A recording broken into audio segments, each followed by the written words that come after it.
That's the truth, though. Oh, that's so funny. Interesting.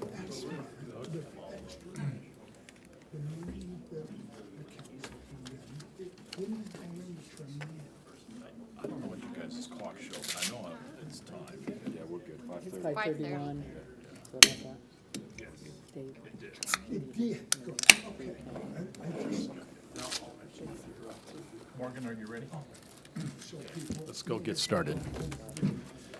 Hey, thank you for joining us. Appreciate you being here tonight. Okay, we got some very important things we're going to work through tonight. So again, we're thankful for you to be here. I want to recognize the fact is we have Councilmember Burrell, Councilmember Paul, Councilmember Saxton, Councilmember Tafoya, and Councilmember Yeoman joining us tonight.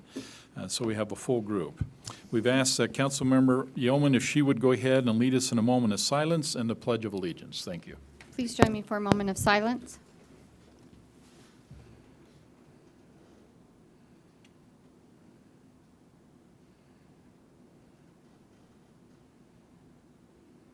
Thank you. Please stand and join me for the Pledge of Allegiance.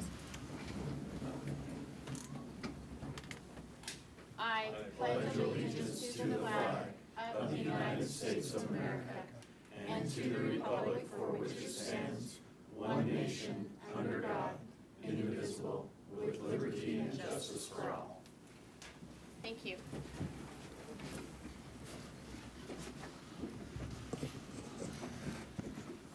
Thank you. Council, we have a couple of consent items, specifically the approval of the May 14th, 2019 Roy City Council work session minutes and the appointment of an alternate planning commissioner, Miss Annette P. Mifflin. Is she here? Thank you for joining us tonight. Okay, that's perfect. Okay. Council, any comments before we get started? Any changes, recommendations? Okay. Then do I have a motion to go ahead and approve these consent items? So moved. Do I have a second? Second. Thank you. All in favor? Aye. Any opposed? Hearing none? Thank you. I think what we'd like to do, Ms., is it Mifflin? Mifflin? Thank you. Mifflin. We would like you, if you don't mind, if we can swear you in then as a planning commissioner tonight. Would that be okay with you? Excellent. So having said that, Morgan, would you mind go ahead and helping us with that?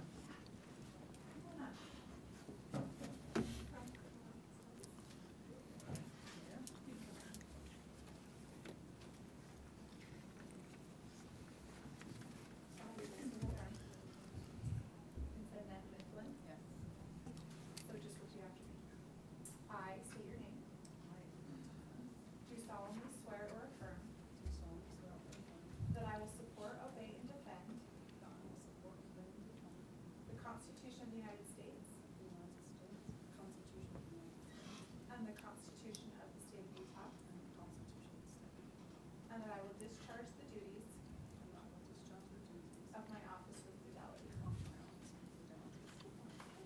I'll have you repeat after. Thank you.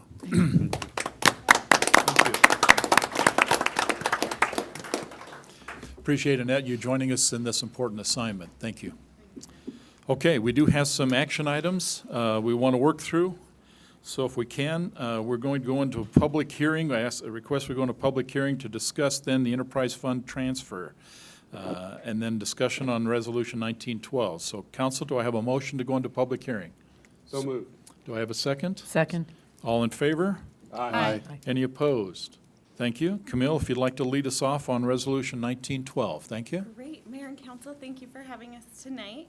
We are here to talk more about the enterprise fund transfers and resolution number 19-2 for your consideration of the enterprise fund transfers. If you remember, this was a new state law in 2017 that we have a public hearing to present and account for how the money in the enterprise funds is being used to cover administrative overhead costs attributable to the operations throughout the city and to receive public input on these proposed transfers. Roy City's General Fund, Information Technology Fund, and Risk Management Funds all currently provide administrative, clerical, maintenance, and other support for the utility funds. These personnel include the city manager, the city recorder, the city attorney, legal and risk management staff, the public works director and staff, management services director, payroll, HR, utility billing staff, IT professionals, and other equipment operators. These positions are split between the general fund and the enterprise funds to maximize the money that it costs for these positions. The Roy City does not transfer any money aside from these costs associated with the operations of the utility funds. So the amounts of the proposed transfers are $915,936 from water and sewer to cover administrative support from the general fund, IT fund, and risk management fund. $126,017 from the stormwater fund to cover those administrative costs. $239,415 from the solid waste fund to cover those administrative costs. $5,795 from the stormwater utility fund to cover clerical and labor support to the water and sewer utility fund. $16,392 from the solid waste utility fund to cover clerical and labor support from the water and sewer utility fund, and $2,566 from solid waste to cover the stormwater utility fund for the summer cleanup. So we recommend that you receive public input on those and then consider approving resolution number 19-12 with the enterprise utility transfers from water and sewer, storms, water, and solid waste utility enterprise funds. Okay, thank you, Thank you. Camille. This is a public hearing, so if you have a comment, please step up to the mic, give us your name and your home address. Anybody have a comment about this particular industrial fund? Okay, seeing none. Okay, council, I take a motion to go out of public hearing. So moved. Okay, do I have a second? Second. All in favor? Aye. Any opposed? Okay, we're out of public hearing. Council, comments for Camille or anything on this topic? Mayor, just motion to approve resolution 19-12 of the Roy City Council approving enterprise fund transfers. Okay. I have a first and a second. Okay, this is a roll call vote. Morgan? Councilmember Saxton. Aye. Councilmember Yeoman. Aye. Councilmember Burrell. Aye. Councilmember Paul. Aye. Councilmember Tafoya. Aye. Motion carries. Thank you. Appreciate that. Okay. Need to then have a motion to go into public hearing to consider approving adjustments to the fiscal year 2019 budget. Do I have a motion to go into public hearing? So moved. Thank you. Do I have a second? Second. Okay, all in favor? Aye. Any opposed? Thank you. We're in a public hearing. Camille, if you'd like to step up and tell us about this particular issue. Thank you. Great. Resolution number 19-13 will increase the previously approved fiscal year 2019 budget by $314,701. The revenue increases in the general fund are from increased sales tax revenues received and grant awards, and include $14,667 from fund balance reserves. These will be used to cover personnel accounts and any retirements that are upcoming, carry forward of $11,500 in prior year revenues for Roy Days expenditures, miscellaneous adjustments to grant accounts, and it also includes moving existing funds within the community development budget to their capital line items so they can purchase a new code enforcement vehicle. And we anticipate that at year end, depending on what the departments spend, that this will bring fund balance to approximately 18%. In the capital projects fund, we're proposing increasing $309 from fund balance to cover the final purchase cost of the 2019 ambulance and power load equipment. Increases in the water and sewer utility enterprise funds include $30,000 to cover additional water meters, $88,000 to cover expenses on the 4,000 South well, and $20,000 to cover a sewer lift station pump. Increased interest earnings and revenues in the solid waste utility fund will cover $20,000 for increased utilization of the city neighborhood cleanup programs, and $61,000 in increased costs at the Weber County Transfer Station. We're proposing all of these adjustments based on the amount of revenue projected and earned to date, and we recommend you consider resolution number 19-13. Okay, thank you. This is a public hearing. Anybody who would like to step up and give their comments concerning this resolution, please step up, give us your name and your address. Anybody want to talk? Okay, seeing none on this one.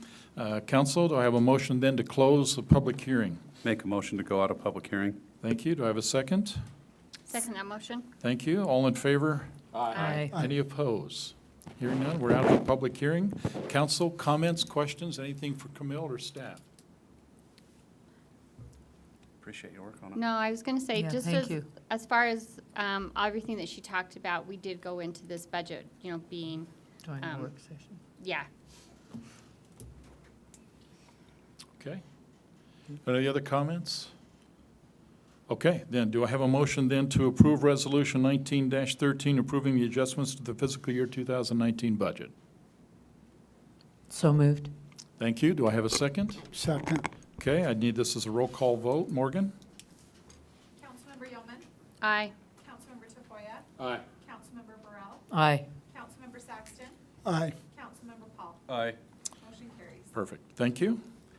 Okay, we have a public hearing to consider adopting the fiscal year 2020 budget. Do I have a motion to go into public hearing?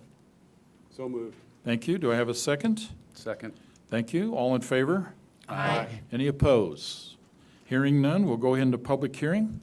Matt, do you want to introduce this, and then we'll allow the comments coming from the public? Thank Yeah, you. for sure. So as you guys know, on May 7th, we set forth the tentative budget for Roy City and the council chambers.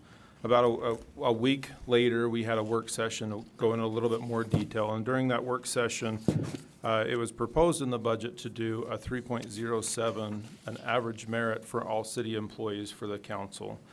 During that work session, it was concluded that the council would rather see that spent on the employees. And so that was the only financial change from the tentative budget, is to reallocate that toward citywide training. So we reallocated that into the HR training budget. That amount was $2,225 total. That's a total increase that all of the, not individually, but as a whole, as a body. And so we reallocated that. I sent that tentative budget back out. I wanted to notate again, we've talked about this before, but the proposed budget would have water rate increases as of January 1st. That's mainly flow through. Solid weight increases effective July 1st. So, if there's any Those are other. both pass-through costs, right? Yep, as well as pass-through cost. So, as city staff, we would recommend that you would approve ordinance 19-7, adopting the fiscal year 2020 budget. Okay, this is a public hearing. Anybody have a comment or questions, or they'd like to make a comment on this particular resolution? Or, excuse me, ordinance? Yeah? Mayor and council, I appreciate it. I just wrote a quick statement I'd like to just discuss and talk about this year's budget as it relates kind of to some things that we've been discussing in the past. Mayor and council, over a year ago or so, discussions took place about wages citywide. A wage study was completed by the city with discussions about splitting the city departments up into thirds to address wage concerns throughout the city to meet the needs of the different departments. It was clear there was no way the city can make the adjustments to the whole city at one time. It was never the plan to do so.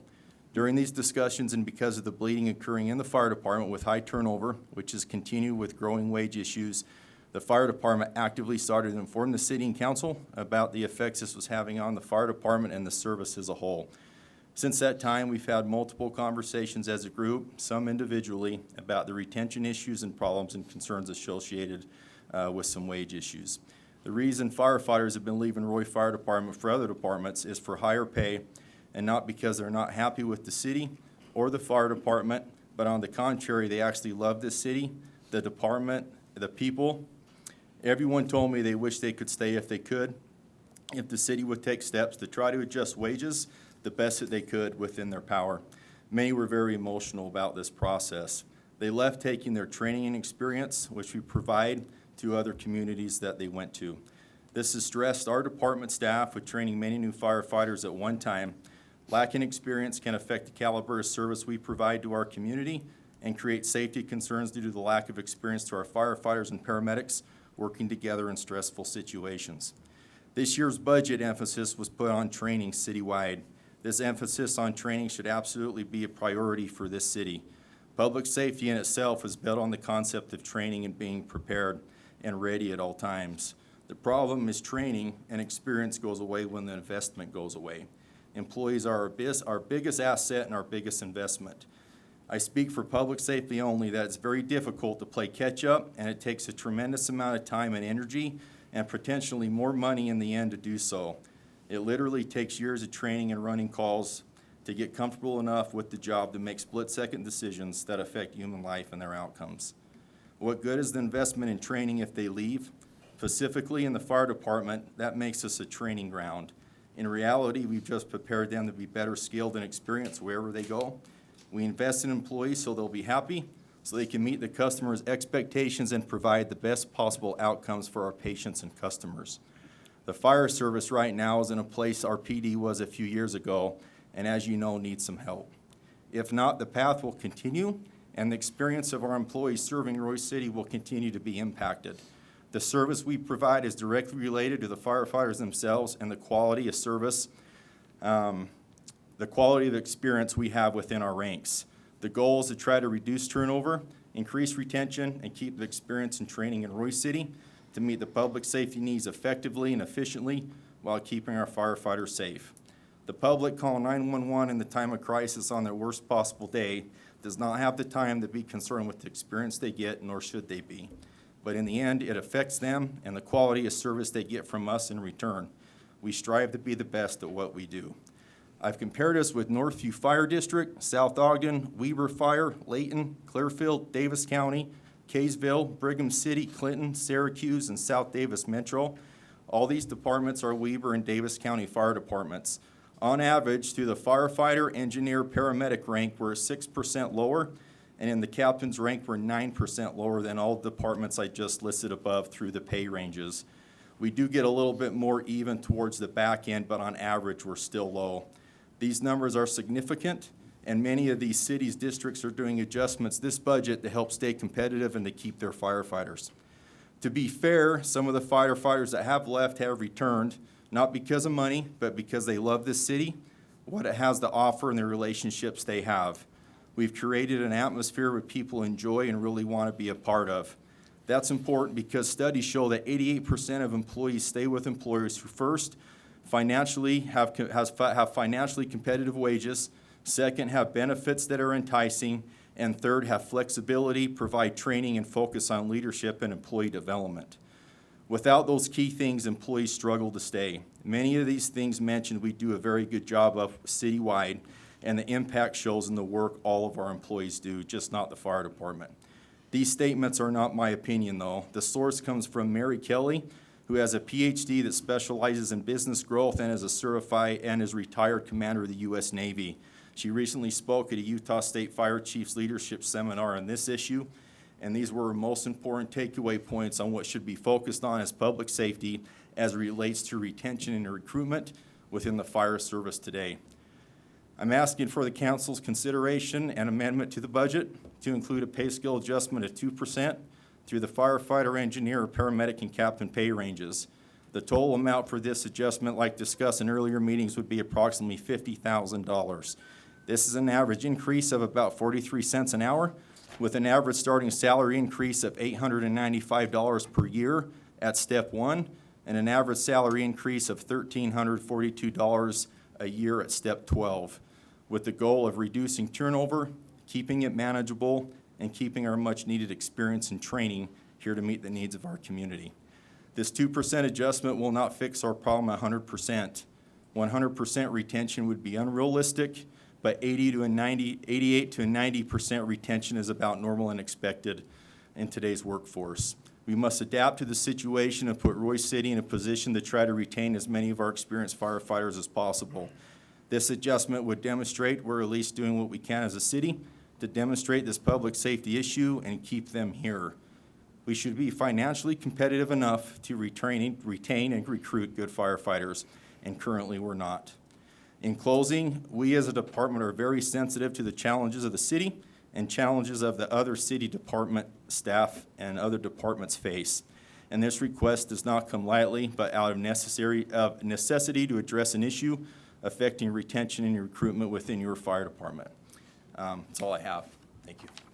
Appreciate it. Thanks, Jeff. Thank you, Chief. Okay, anybody else would like to take a moment and make comment? All we need is just your name and address, even if it's in West Point somewhere. Mayor, council, city manager Andrews, it's good to be back. And it's your good- name is, I'm sorry, go ahead. Jason Royce Polson, And you are, live where? fire department. Live in Davis County. It's a beautiful city. So Jeff and I haven't sat down with each other and did note for note. I understand the particular and peculiar spot that I'm in and recognize whatever your decision may be, we're still going to go and serve and protect. That's what we do. Not one department is better than the other for the city. We all play an integral role in the day-to-day city life for our residents. With that said, I've kind of have heard that maybe the $50,000 that Chief Como was asking for was maybe a little tentative on some, just because it shows favoritism to a department, and I think that's one of the biggest reasons. Understand this argument, if I will. At times, there's going to need to be individual departments that are going to have to be taken care of. That's just the way it goes. It's kind of hard to throw a blanket over every city department and pay scale. So if you'll recall, and members, there's council members on this board that 4 years ago took care of the police department with raises. And I just want to point out why that was, is because the police department was bleeding. Okay, they weren't able to hire employees, and when they did a test, they weren't able to even get candidates to apply. I just want you to know that's the way the fire department is right now. It's a little different for me being back in operations. It's been 9 years since I've been back in operations, and I see a completely different view having been on the admin side and then sitting in Matt's position to try to balance everything out. I think that when I was in the city manager role, I was probably harder on Jeff and the fire department because I didn't want that conception that I was favoring the fire department. So just recognize that we have done several things for other departments, just to name a few. We talked about the police department. If you'll remember, Public Works, 2 years ago, what did we do for Public Works? Public Works, we changed superintendents and what's right below superintendent? Foreman. Okay, no other department got that changed, but there was a need, and so we fixed it. Okay, look at Parks and Rec. What did we do for Parks and Rec? Travis, what did we do for Parks and Rec? We got a deputy Parks and Rec director, which cost the city a lot of money. Okay, but why did we do that? We did it because there was a need. Okay, our finance department, we increased the staffing in our finance department. We created we moved Jill from HR and put her in risk management. We didn't eliminate a position, we actually added a position, but it's actually proved beneficial for the city, and it was a good thing. Did the police department get anything at that time? No. Did the fire? No. So just to kind of keep in mind, there are going to have to be certain things that you do that's going to be not together as a whole. One real quick note, besides sales tax and property tax, your largest revenue stream besides property tax and sales tax comes from your fire department. And if I'm not mistaken, out of that $50,000 that the chief is asking for, he increased his ambulance revenue contracts and his paramedic contract How much? Like total revenue Yeah, increase? yeah, for the contract and then your paramedic contract. We increased the county funding by 16,000. We increased the funding from IASIS by $95 a transport. Okay. It goes out up to So out of that 50, your increase that he has put that's going into the general fund has covered half of that. So in all reality, it's a $25,000 increase to support one of the departments that's having a hard time. I just wanted to just make those points. I get your position, I do. Understand from the fire department's position that it's just, we're having a tough time. We interviewed a couple guys yesterday that we're gonna say no to. So, I mean, it's just tough. I get your position, but please understand if it's to not separate one department from the next. Historically, we've done that in the past, and we did it because we needed to. Any questions for me? Thank you. Thank you. Appreciate it. Okay, anybody else would like to take a moment and give us their thoughts on this topic? Okay, seeing none, do I have a motion to go out of public hearing? So moved. Second, do I have a second? Second. Thank you. All in favor? Aye. Any opposed?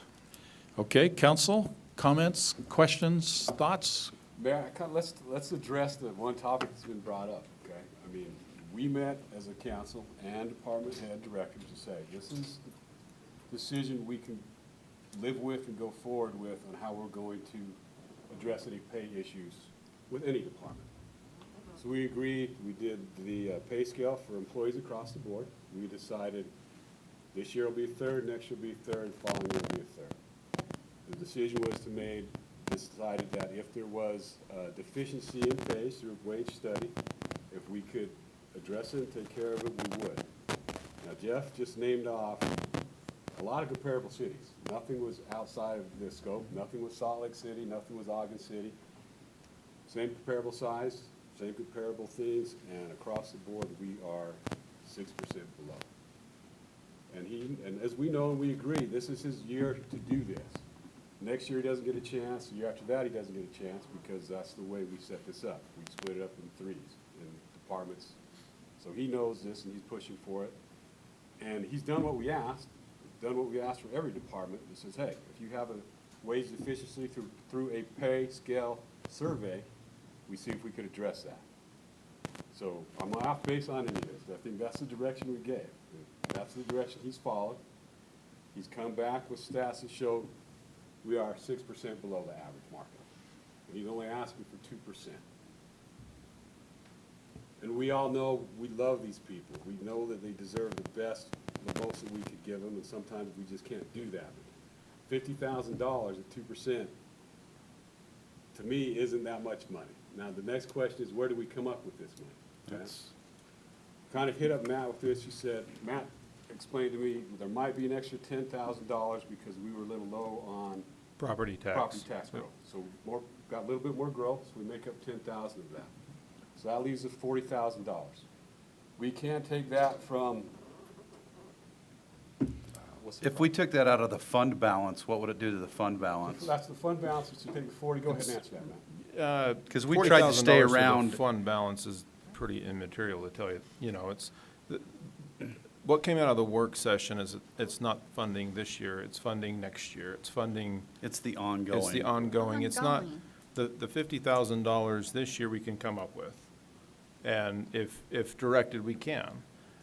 It's not necessarily the $50,000 next year either. It's the 3.75 and the 2.5, the merit on top of that. It's the $300,000 on top of that we're concerned about. If you add $50,000 to that, it's that much harder to obtain. But, you know, to say what's gonna happen next year, it's a long ways away, and I can't explain, I don't know what's gonna happen. But there's only one thing that we can do in the future, and that's to raise property tax to come up with this money. This money, if we raise wages, it's something that we're already obligated to pay next year, though. It's not like a capital line item, but to say $50,000 to fund balance, it's not a whole lot of money. Right, it's still like 18%, 17.89%, so it doesn't make much of a difference there. Well, not knowing what next year has to offer, I mean, could you make it, instead of at a percent, could you make it a one-time adjustment? And then next, with the, I don't know whether you reevaluate it every year. I mean, we're hoping with some of the things we're doing with economic development that we're gonna increase sales tax, but until that happens, we saw from our last budget, it's already starting to happen. You know, I think Jason made the best point out of all this. They made more than the revenue that they're asking for. And that's a fact. No, I understand that. You know, that could go up, that could go down. You just never know how a thing is, but they do make revenue. He could use that money to do that. We could adjust the budget for next year on a certain department. As long as that revenue keeps coming in, that pays for itself. Just thoughts and ideas on that. Well, the sales tax, let's go back to that. Yes. That is going up. Yes, it's definitely trending up, and that's the main reason why we're able to fund a lot of the merits that we had this year. Trending up in a good economy, what happens if it turns? It's hard to say the what if, but that's something you have to look at. We've been in down economies before. Yeah. So let's say it trends up. Uh-huh. Let's say it continues to trend up. Would it cover that? Yeah. Would At that the be rate- enough to potentially, cover? The rate yeah, it's at growing. the rate it's growing, it's slowed, my guessing is a little bit in the last couple of months, it's slowing. It was trending up substantially this last year, and it's kind of slowing now. But to say we're trending still at 6% or so, right, it would cover it, yes. Would it cover it ongoing? Would it be sustainable? If we stay along that path of 6%, sales tax is about $6.5 million. Remembering So- that next year it will be possibly a different department asking. Sure, yeah. Yeah, that's it. And that's fine, because that's how we set it up. The A whole third, a point third, a was- third. Yeah, if they can prove that they're deficient in the salaries, that's what we take a look at, and they've done that. Yeah, let me make a Did we comment. really talk about, okay, so I guess maybe there was a step that I missed. So I know fire was in there. Did I miss, where's the other? did It we- was Parks and Who was Rec, and was it Public Works? 'Cause I can't remember. We tweaked it around 3 or 4 times. Yeah, that's why I'm Originally, I believe it was Public Works and Parks, not the Recreation Department, just Parks. And it moved to the Fire Department, which is fine. And I think next year is Parks and Rec and Public Works, and the last year is Administration and Police, I believe. I might be Yeah, because I was gonna say, I was like, That sounds about we right. tweaked it. Well, let me ask you this question while she's thinking, just so I understand your comment, Jeff. When you indicated 2%, does that 2% go to all personnel in your department? Yes. No, so that would not include administrative staff. That does Define not that to include- us so we clearly understand Yeah, what you that mean. does not include the deputy chief pay range or the chief pay range. Those are low as well, but I did not include those in this range. That's not where the money needs to go, even though those are lower pay ranges, but that's not where we need the money. Okay, so that's not where you're it's at. making it very clear that whatever the council may agree to tonight, or not agree to, which passed this budget, that if they agree to your 2% increase, it's going to go to your workforce. That's correct. Okay. Yes, sir. The other thing I want to make clear, Jan, the state of Utah is also struggling. Sales tax numbers are coming down in large part because just the way the economy is shaping and them capturing it. Hence the reason why there's debates going on right now about taxing services. And that's got some very controversial issues unfolding. And so the whole issue in terms of how we collect taxes is starting to change in front of us. And you can hear parties on both sides saying is we have no choice. The trend lines are moving in a direction that basically are saying is they have to do something. And I think if you talk to the legislators, and I've talked to a few, they're saying is we have to do something, and they think this is the solution. We can debate whether that's working or not working. But maybe a broader conversation, Matt, would be is, and maybe this is a piece of the conversation we have, I don't know what you budget for fire or police or any other department, but do I really care as a council how you choose to spend it? I say that because, to be honest with you, is you have to make a choice tonight, or any time as a department head that says, I have got 3 things I've got to look for. I've got to not only pay a fair wage to my employees in that budget, but you also have to have the resources available for them to use the tools necessary to do their job. And maybe the argument needs to be is an argument that simply says, do I really care how Jeff chooses to basically spend his money as long as he meets his mission requirements? And if this year you simply say, I'm going to move a little bit more to the labor, and next year maybe a little bit more over to the equipment they're going to need, do I honestly care how you choose as a department, how you manage that? I'm not so sure I care. But I will say this, I still have to hold the department head accountable for the successes or failures in your job.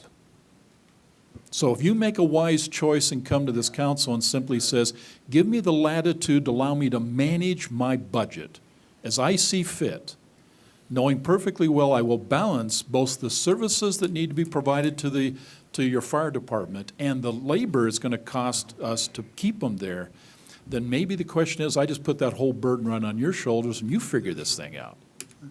Because maybe I don't need to. I pay as a taxpayer some pretty good money for the leadership of this team. And I expect the leaders of this team to manage that. And I don't personally think, to be honest with you, is that we need to go up there and dictate how you spend the money in terms of whether I'm going to spend a little bit over here in training, a little bit here over in travel. I don't care. I say to me, and I say to you, I say, it's your budget. You manage your budget. And then you're held accountable to make sure that's budgeted right and managed right. And that's how it really should be. But, council, the conversation tonight, as we said, says you got a department that needs $50,000 to make themselves whole. I think what the council needs to decide is you have 2 choices. Maybe you don't buy a car, because in that budget, maybe there's a car we're going to buy. Or maybe we can fix this, but you can I have ask the choice to see Jason, and make that decision. If you were given that latitude, could you do it? I am asking you. Yeah, yes and no. I mean, most of my operation budgets are adjust from year to year, you know, so as far as my operations budget goes, you know, that's money we spend for vehicle maintenance, training, all those type of things. This year, we are projected to turn money back over to the city like we did last year. I think we turned over like $40,000 last year from the fire department budget. This year, we're projecting to turn over about the same amount of money from the fire department budget. So I think from managing the fire department budget-wise, I think we do a pretty good job managing operations within our department and how we manage our money. Different with wages, we do split operations from the wages, from the wage money, and try to keep those separate. That, like you said, those are ongoing funds, and those do roll over from year to year to year. So it's a little bit different than my operation cost budget, that we try to keep it, we try to keep it as tight. A lot of that stuff, we don't know how it's gonna fluctuate from year to year. Vehicle maintenance, fuel, there's a lot of things that we try to account for that changes a lot.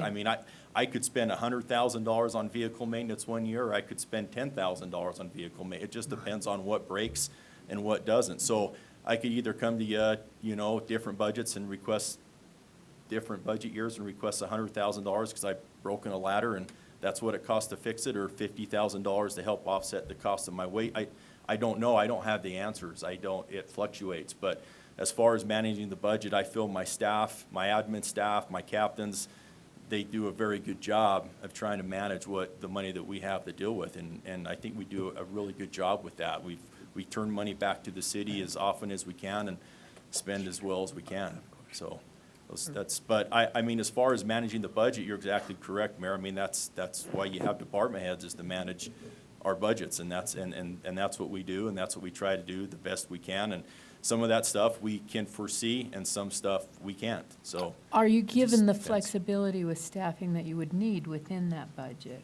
I'm asking questions, Jason. As I'm far not- as, I don't have a like, flexing. preconceived. Like, could you, if you moved allocations, could you cover that 2%? So along with that, if you're turning $40,000 back, to me, that's only $10,000 short. And Dave just talked about $10,000 between the two, you've got your 50. Or does my calculator not work? I think that's where I mean, we talk like this is a pretty That's- simple thing, but you gotta step back the budget process. All the revenues go back into the general fund, and that money gets dispersed. Yes, to different departments all over, because if I was Jeff and you said, hey, do your own thing, I'm like, I'm not giving you that revenue, I'm keeping it here, and I'll take care of it. Yeah, I mean, if I had an enterprise fund for myself, my own department, like some departments do, that money revenue came back to my department and I used that money, that's not how our budget process is set up in this city. That money comes back to the general fund and it's redispersed. I mean, if we made $75,000 more in revenue this year than we did last year, that's in receipted money. So that's, I mean, I guess I don't know if that was coming back into an enterprise fund for myself, and I maybe not have to stand in front of you today and say I need $50,000 because I just made $73,000 in enterprise fund. So I guess it just depends on how we want to manage that, but that money does come back to the general fund and is then redispersed for use, is maybe not even for my department, but other departments in the city. And you see us doing that throughout the year. Just Yeah. tonight, we reallocated from the fund balance to cover personnel changes. I know Jeff had a longtime employee leave the fire department, that it's hard to have a budget and the budget's going to be the exact dollar that we need, and then you have an employee leave. That's where this money's actually going, is back into the fund balance. We reallocate it out. To say that Jeff has the money, if he had a really good year, sure, he could have the money, but just like he said, if he has a ladder break and he needs $100,000, he's not gonna be able to fund that. He's gonna come to us and say, hey, we had a ladder break, can we have $100,000? And the problem is it's ongoing. Right, that's, That's still the big concern. It seems anyway, that I think that our sales tax, even though it might slow, is going to continue trending upward based on what we know already. And as a result, I got to share this. I was walking into a church meeting probably 2 months ago, maybe 3, and I watched our paramedics and our firefighters load a gentleman that had fallen. Captain Polson was at the scene, actually. And the guy did not look well at all. And they were able to get him the medical attention he needed, and I think they went over and paid him a visit last Friday, if I'm right. Isn't that right? No, you must not have got your text message. You didn't get over to see him. No, we ran 51 calls in that 48 hours. Well, then you had a reason. Yeah, we just. But you did, but he is home with his wife. And my point is I don't ever want to call 911 and have one of these guys show up with an unhappy face because I'm the patient in need. And so there's got to be a way we can figure this out. There's got to be. And Well, if it's- here's the question, Brian. Maybe it's not for you to figure it out. Maybe what you basically go up there and you say, and this council says, Matt, pay the salary, give the 2%, and then figure out what you got to do. And let him figure this out. Because if we go up there and say, take a car away, don't buy this plane trip, don't basically do this, then the bottom line is going to be is, that's not for us to decide.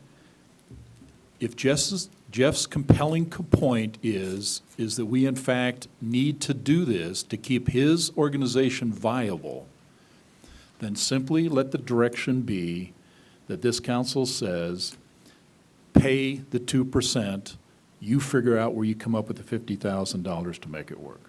Yeah, I can agree with that partially. If Jeff can come up with it in his own budget, that makes logical sense. Perfect. If we're reallocating between different funds, if we're cutting another project, anything like that, it is council's decision, it's not my decision.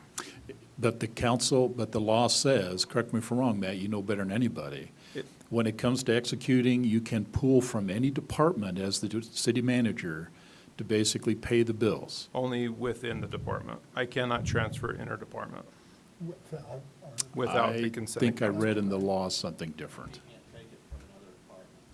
Has to be council.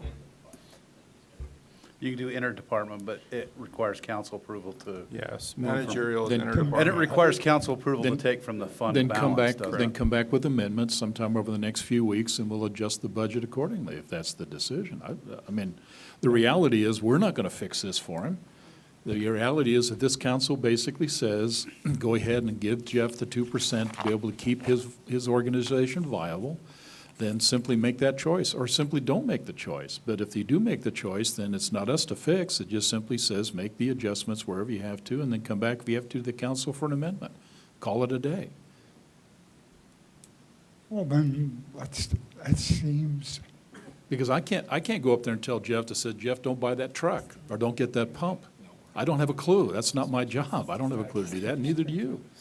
I'm just saying to him is, if it can be done within department, what I just heard, then I would say to Jeff, that said, Jeff, find $50,000 in your department. If that means you don't go on a TDY trip or you don't do something, then maybe that's where you get it. If the answer is I can't get to the $50,000 in your budget, then Matt, you have to intervene and you have to simply go up and say, okay, we'll find it somewhere else, and then come with an amendment to the council and says we amend the budget going into next year. I'm okay with that too. I think we can do that. All I think we need to decide tonight would be is that are you going to listen to Jeff and simply give him what he thinks he needs to be able to be effective? And if the answer to that question is yes, then let's take that vote and make that change. If the answer is the budget stays as is and we just suck it up, then take that vote. But what I think as a council, we just simply have a motion that simply says, I motion that we approve. And if you want to basically have a motion that says, take care of Jeff's issues, then let's put that in the motion and let's vote on it. Go ahead. I mean, $50,000, like we've been talking about, is really nothing, and we can find it. My biggest concern is the next year.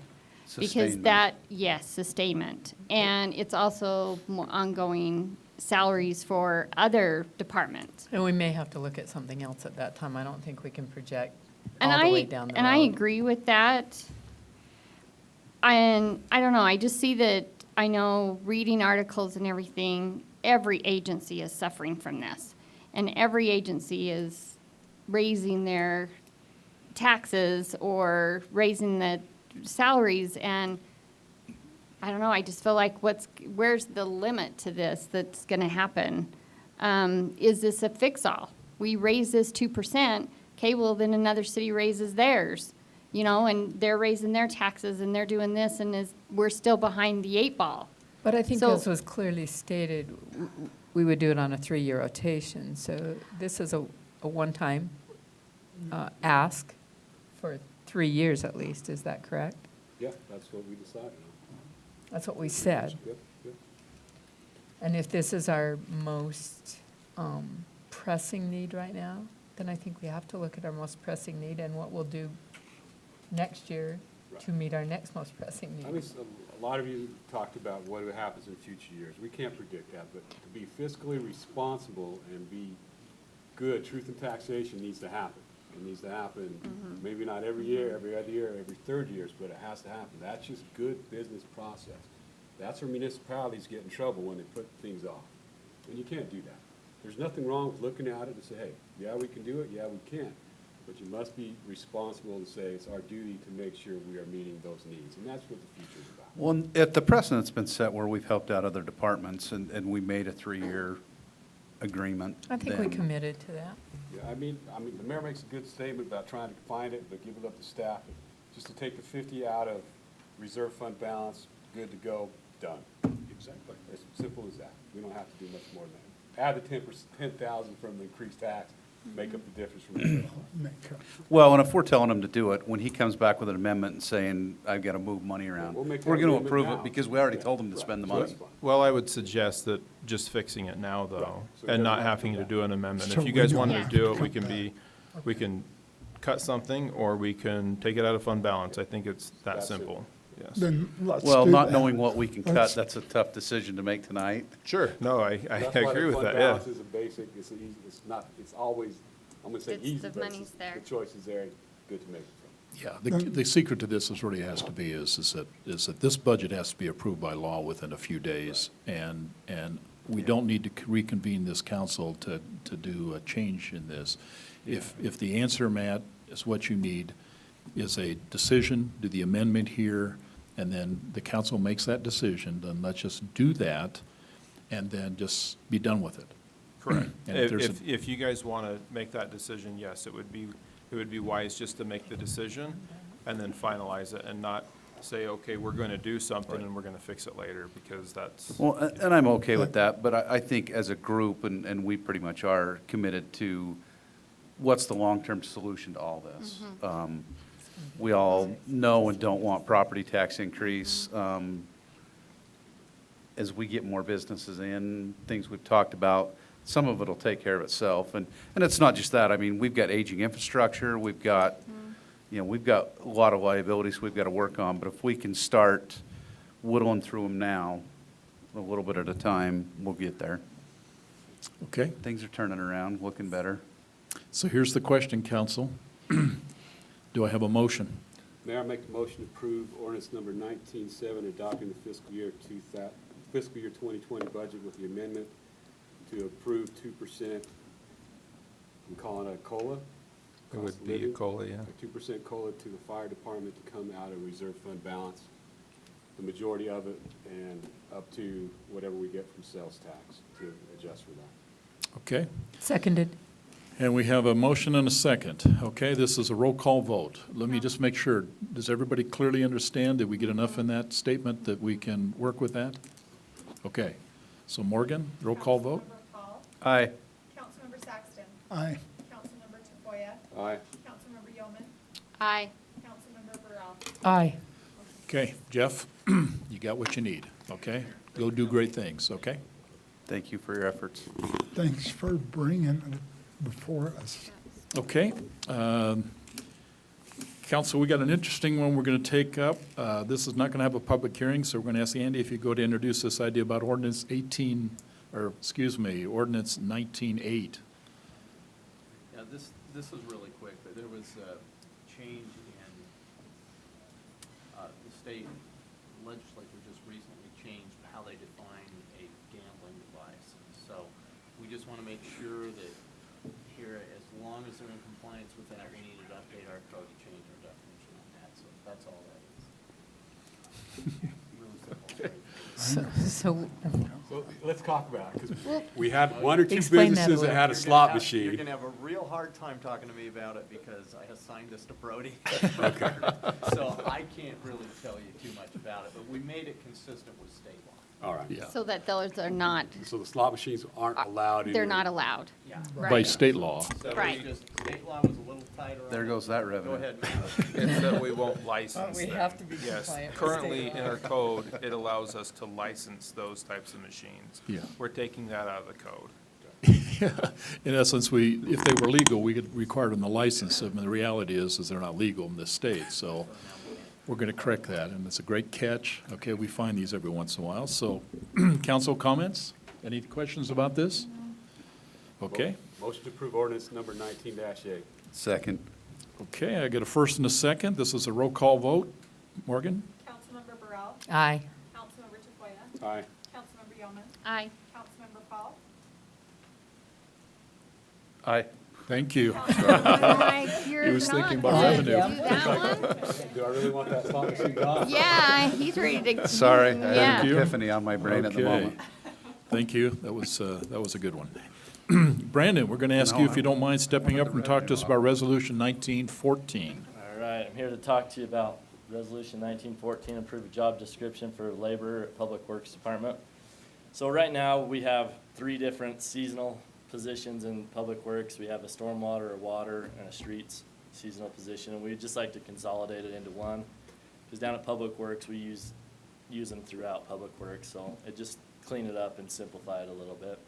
So we're just not asking for any more money or anything. We can fund it within our budgets, and it's just a seasonal employee. So I think if I heard right, Brandon, then allows you flexibility now to move the people wherever the need may be, because in essence, they can do the work anywhere you need them. Yes. Perfect. Okay. Council comments on this resolution? No, Mayor, I make a motion that we go ahead and approve resolution number 19-16, the resolution approving a job description for a labor. 14. Oh, Yeah, sorry, I'm on the wrong one. that's okay. 14-19. Oh my gosh, I am on the wrong one. You doing 2 tonight? Yeah. We are. Okay, that's what's up. Yeah, that's where I'm lost. I was in another atmosphere for a moment. Yeah, so am I. It's contagious. Go ahead and restate Okay, yep. your motion. Okay, there we go. Okay, Mayor, I'd like to make a motion that we approve resolution number 19-14, approving the job description for a laborer in the Public Works Department. Perfect. Do I have a second? Second. Okay, this is a roll call vote. Councilmember Saxton. Aye. Councilmember Yeoman. Aye. Councilmember Tafoya. Aye. Councilmember Paul. Aye. Councilmember Burrell. Aye. Motion carries. Okay, thank you. Perfect. Okay, Brandon, one more. Okay. Yeah, So this I'll one's do this one too. Resolution 1915, approving job description for a building maintenance tech. This one as well is a part-time position that we're gonna fund within our budgets. We're not asking for any more money, but you guys are probably aware, we've had a longtime employee retire from the pools, and he did the pool in the aquatic center. And so from my understanding is I'm gonna assume that area of the main maintenance. So I've kind of been racking my brain because down there at the aquatic center, it takes us 4 hours to get the facility cleaned, and majority of it's supervising, young kids, summertime help, seasonal help. So I've came up with this building maintenance tech part-time where I can hire a guy for 4 hours a day during the summertime and have him down there supervising. So, and like you said, I can fund this out of my budget. I have the money to do it. So it's just basically gonna free up a full-time guy for me to use in other areas that I feel are more important than just down there supervising, so. Okay. Good. Okay, council comments? When you Okay. say other areas, can you give me a little bit more? Yeah, just information on that? throughout. So I do building maintenance, so I have 4 guys that I have doing maintenance throughout all the city buildings, the shop or the, city building, Hope Center. So I'm we take on lots of other jobs. You've probably seen the street lights up on 1900, and we maintain all the street lights. So I can just utilize my guys in different areas throughout instead of having them just, because the 4 hours a day is basically supervising. We can go down there and we can knock out the pool checks and backwash the fillers and everything within an hour. So the 4 hours is more or less being down there to supervise. What about the complex? The complex is the same thing. The complex is gonna be similar to how we work around here. If they have something come up, they give us a call, we're there within 10 or 15 minutes, you know what I mean? It's just, that's how the rest of our buildings have been. So we still prioritize our jobs.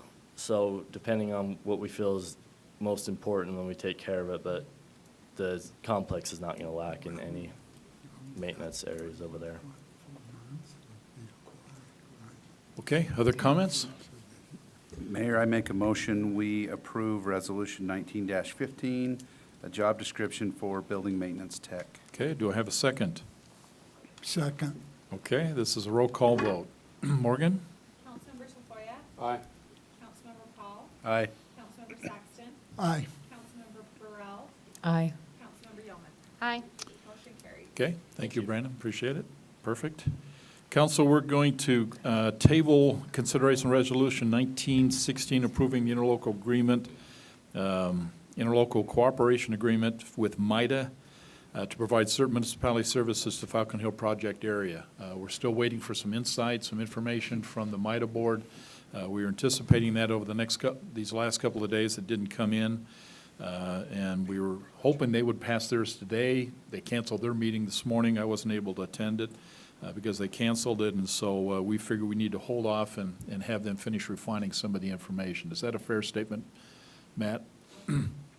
Okay, so when we get their input, we've given all our needs. When they give their input back to us, we can now bring it back to the council for consideration, okay?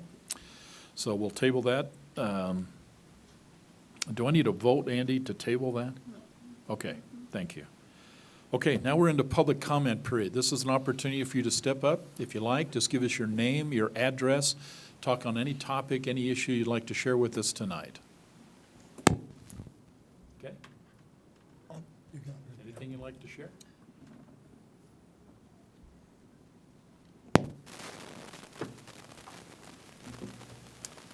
My name's Corey Crossley. My address is 5552 South, 3750 West. I respectfully address those in attendance, including our mayor, members of our city council, and city officials. I'm a neighbor of the newly constructed Sunridge Assisted Living of Roy facility, which is located at 3673 West, 5600 South in Roy. My home shares a property line with Sunridge Roy. First, I want to express that I want this assisted living center to be a huge success. The owners have invested significantly, and this development will be a great long-term resource for our community. Going back in time, in June 2017, Sunridge Roy received approval for their parcel of land to be changed from residential zoning to community commercial zoning. During the Planning Commission meeting, several homeowners who neighbor the Sunridge Roy facility were in attendance and spoke in favor of the assisted living facility. They also shared questions and concerns related to the proposed development. And it is worth noting that not one adjoining resident opposed the rezone. Some concerns and questions were raised by the homeowners and planning commissioners in attendance at the meeting, and the applicant and city planner provided reassurances that fencing, grade differences, lighting, and buffers would be handled properly. No variances were requested by the developer. Unfortunately, the same concerns brought up 2 years ago still exist for the facility at present, and that is because the build is not compliant with Roy City's own zoning requirements. Because there were existing homeowners living adjacent to Sunridge Roy, it was known that that was not going to change, so the development needed to fully comply with all requirements for a place where a commercially developed property intersects with residential properties.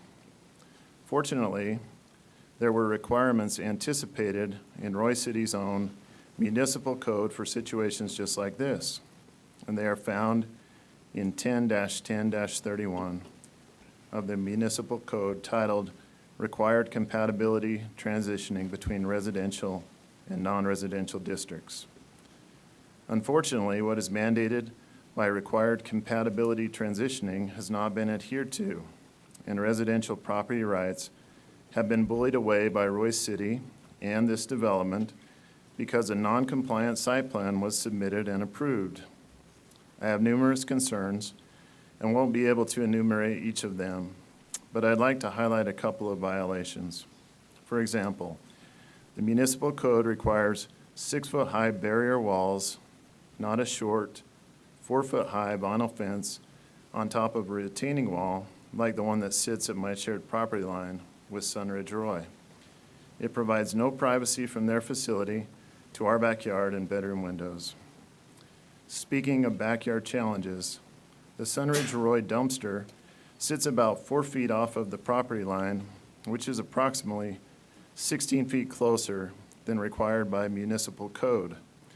Keep in mind that the type of waste that is being disposed of will include food waste and incontinence products, which are more likely to produce unpleasant foul odors, and limit our ability to enjoy our property. We have operated in a spirit of optimism that our new neighbor, Sunridge Roy, and Roy City really wanted to make good on explicit and implicit commitments. Whatever happened to the vision of win-win or no deal? When we as a neighbor has to lose so Sunridge Roy can win, that's an awful lopsided equation. It is very concerning that residential property rights have not been preserved with this commercial development as accounted for and required in Roy City's own municipal code.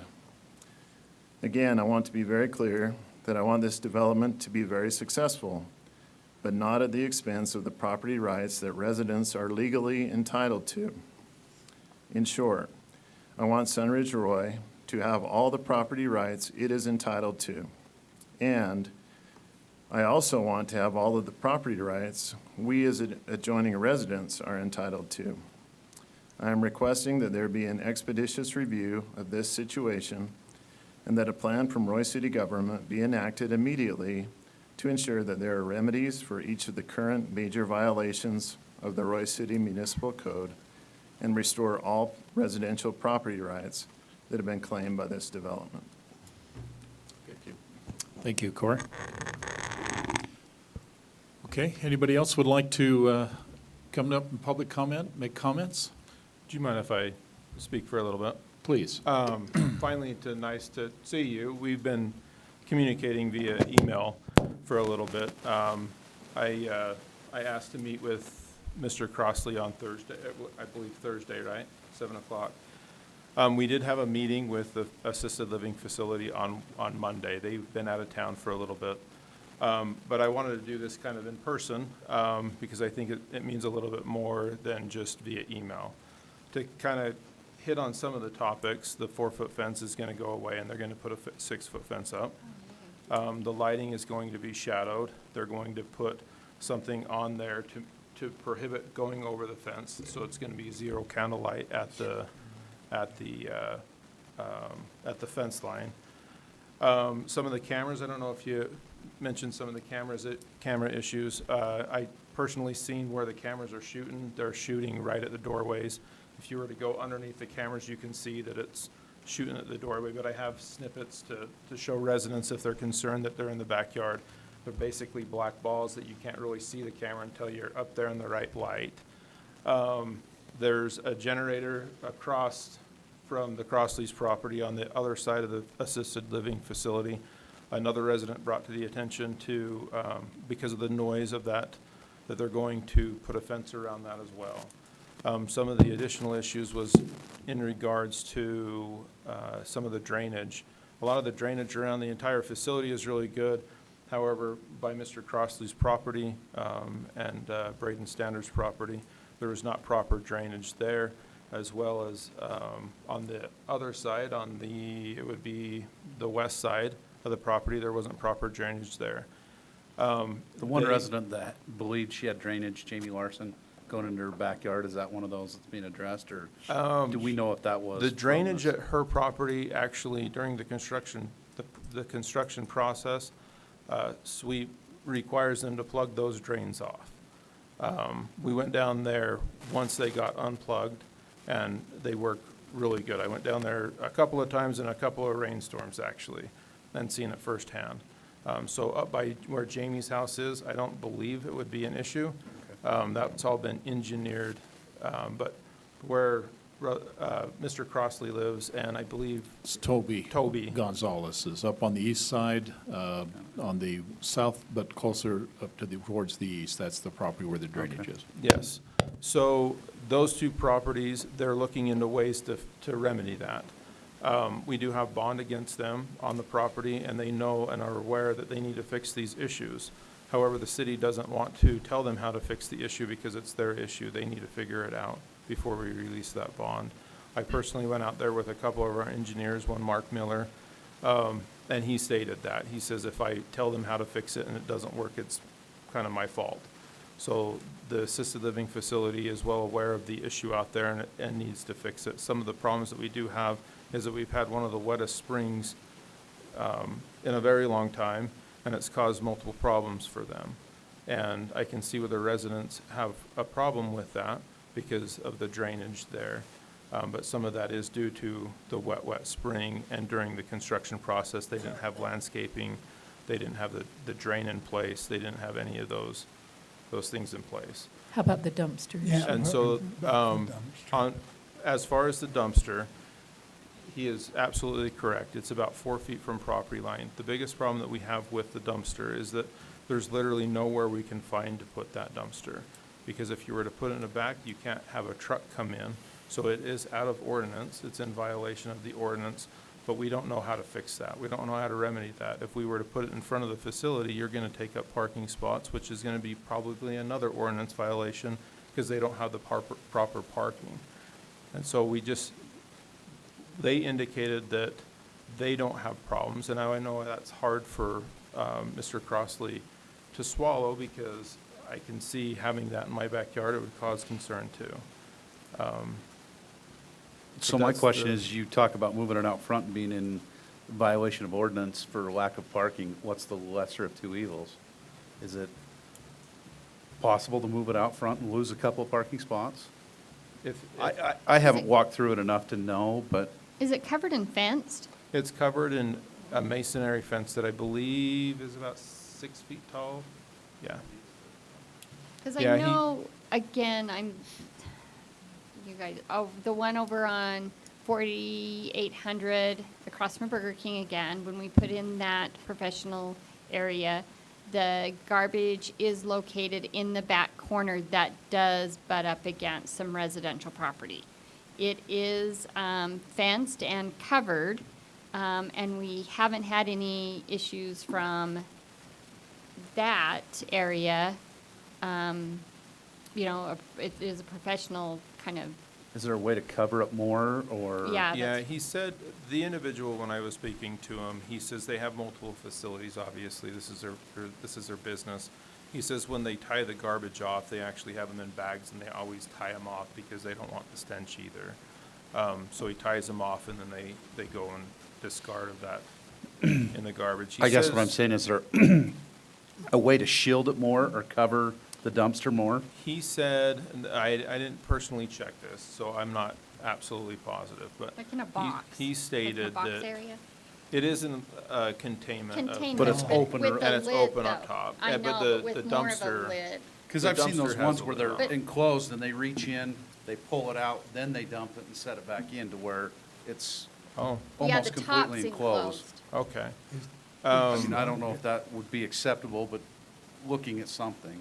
Yeah, during our meeting, he stated that the initial enclosure was 2 feet lower, and Mr. Crossley, he could probably say yes or no to this, that he reached out to him and they added 2 cinder blocks onto it, is what he stated. But I didn't check that out personally. So knowing that they are out of compliance with the code, I mean, they're not open yet, we don't know what it's gonna be. So just knowing that they're out of compliance, if there were a concern following their opening, would it be too late to do something about that? I would have a hard time answering that, I would have a hard time answering that question.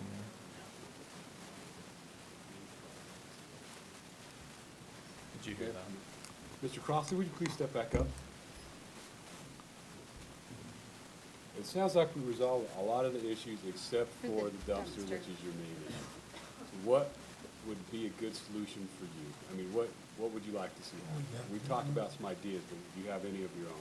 Yeah, I appreciate that. So with the dumpster, just going back to what Matt referred to, I raised a concern about a year ago with the developer directly, asked if there was any flexibility in the placement of that dumpster, not knowing fully what my rights were, that it should have been 20 feet away. And they independently decided to make a bigger enclosure, which is a bigger eyesore. I don't want to see the dumpster. Of course, I don't want to smell the dumpster either. So it's just hard to, if I just say, okay, well, I guess that's the best you can do, then I'm handing over rights which are mine, which I never should have had to turn over, because the site was approved and didn't comply with our own zoning requirements. That's a big concern, so I don't know if I'm ready to address that right now.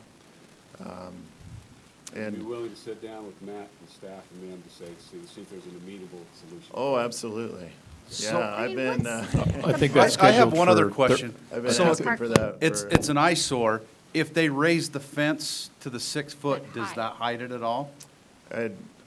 I don't know that it will. Okay, I'm just curious, Because trying to think of part of different the ways. challenge of this is the property was raised several So you have that feet. 6 foot wall Yeah, and then a 6 foot fence on it, but you still may see Yeah. the dumpster. And additionally, when we're talking about this fence is, they built the retaining wall off of the property line, so it was supposed to be on the property line, so now we have a two-fence I was nuisance gonna ask, problem. I was gonna ask about that as well. What- And so what was asked, or what was in the site plan that was good, that wasn't done, was that the developer was supposed to coordinate with the homeowners to remove and replace the existing fencing.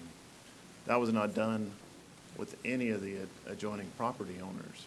So everybody has a double fence, which is not a good way to go. And So if they just remove the fence, does the retaining wall provide enough fencing for you? Or does it leave a gap that is a problem? that it would leave a gap. Okay. Yeah, because it doesn't sit on the line, and really, I think the code talks about is a barrier wall, a screen wall, and not a vinyl fence, which doesn't go all the way to the ground. It's not, there's a little bit down at the bottom there that a barrier wall wouldn't have, so, there's numerous things that need attention, and I'm absolutely willing and would like the opportunity to sit down and the city, the developer, in Try to in come to any, that win-win solution you talked about. Exactly. So, Matt, they've met with you, which is, really a good sign that they are willing to talk, because up until this point, I guess they've been out of town, and we haven't really had the communication. Do you think they're willing to have another talk about, the dumpster, because it sounds like that we've got everything else worked out?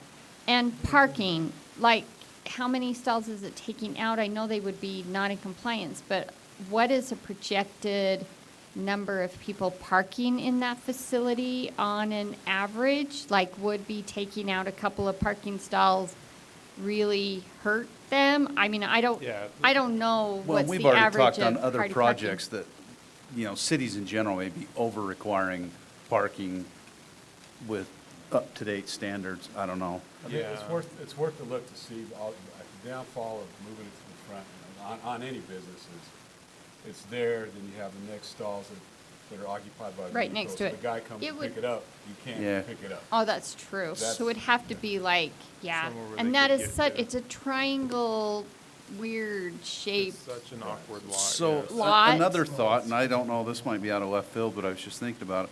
I mean, farther east, they have a 20-foot barrier wall.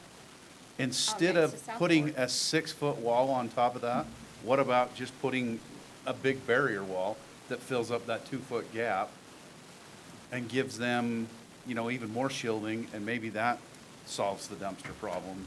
Yeah, it definitely would. At whose expense is the thing, are they willing to do something like that out of their own generosity? I don't know. if Well, they again, would I be. think that's their problem to solve Yeah, at and some point. if our code is contradicting and they were saying that we can go by with a 6-foot vinyl fence, are they gonna say that that's all they're required to do? So are they going to be willing to spend another $50,000 to $100,000 for one of those walls or not? And especially there, when you get into the cinder block wall, you have to have a foundation, a footing, Footings. and you're gonna be a lot more money than just a vinyl fence.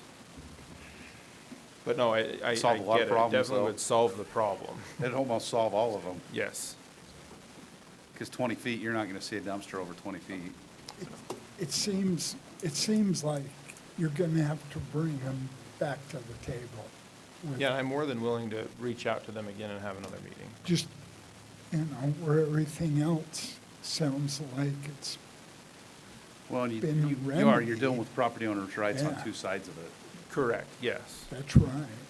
And I also to note that the city did make an error in the fact that they allowed it on the site plan, that it was there, and they agreed to having it there when they signed off on it.